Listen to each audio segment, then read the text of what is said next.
საგურამოში დილიდან ილიაობის დღესასწაულს ზეიმობენ. სახელმწიფო მუზეუმში მიძღვნილ ღონისძიებას და ილიას პრემიის გადაცემის ცერემონიას მოწვეულ სტუმრებთან ერთად პრემიერ-მინისტრიც დაესწრო. ილიაობის დღესასწაულის შემდეგ მთავრობის ხელმძღვანელმა თადეუს გურამიშვილის რესტავრირებული მარანი გახსნა. დღეიდან ტურისტებს საშუალება ექნებათ ერთ სივრცეში იხილონ საქართველოს კულტურული მემკვიდრეობის უძველესი ძეგლი. თადეუს გურამიშვილის მარანი, ასევე გაეცნონ ქართულ კულტურას და დააგემოვნონ ტრადიციული ქართული ღვინო.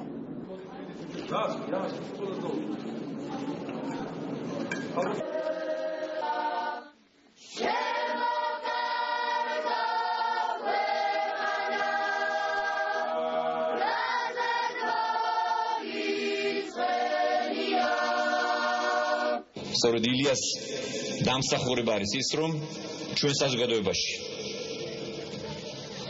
გაღვივდა ეროვნული თვითშეგნება, რასაც ქვია, სახელმწიფოური აზროვნება. და სწორედ ამიტომ ჩვენი ვალია, რომ განსაკუთრებულად დავაფასოთ ამ უდიდესი ქართველის, ჩვენთვის საამაყო ადამიანის მოღვაწეობა. და ვიცხოვთ ისე, როგორც მოეწონებოდა ილია ჭავჭავაძეს. მისი იდეები, ღირებულებები დღესაც ცოცხალი და აქტუალურია. ჩვენ არ ვივიწყებთ ჩვენ ისტორიას და ილია ჭავჭავაძე მის სახელი ჩვენი საზოგადოებისთვის დღესაც ძალიან ღირებული არის. ჩემთვის დიდი ილიას პრემია ლიტერატურა ძალიან საამაყოა და ჩემთვის კი არა, ყველა ქართველი მწერლისათვის, იმიტომ რომ ილია იყო ჩვენთვის ყველაფერი ქართველებისათვის. პარალელურად ყვარელში ილია ჭავჭავაძის სახელმწიფო მუზეუმში რელიგიის საკითხთა სახელმწიფო სააგენტოსა და მუზეუმის ერთობლივი გამოფენა ილია და რელიგიური ტოლერანტობა გაიხსნა. გაფორმდა ურთიერთთანამშრომლობის მემორანდუმით. შეხვედრას ყველა რელიგიის წარმომადგენელი ესწრებოდა. მუზეუმის საგამოფენო სივრცეში ასევე მოეწყო თანამედროვე ქართული სახელმწიფო სიმბოლოების გამოფენა.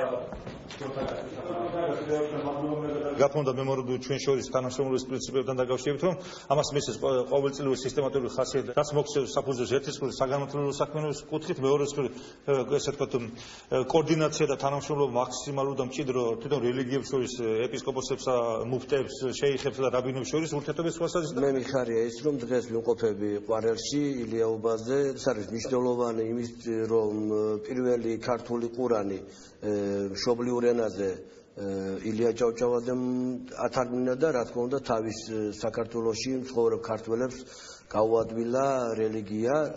ეს არის ტოლერანტობა, რა თქმა უნდა.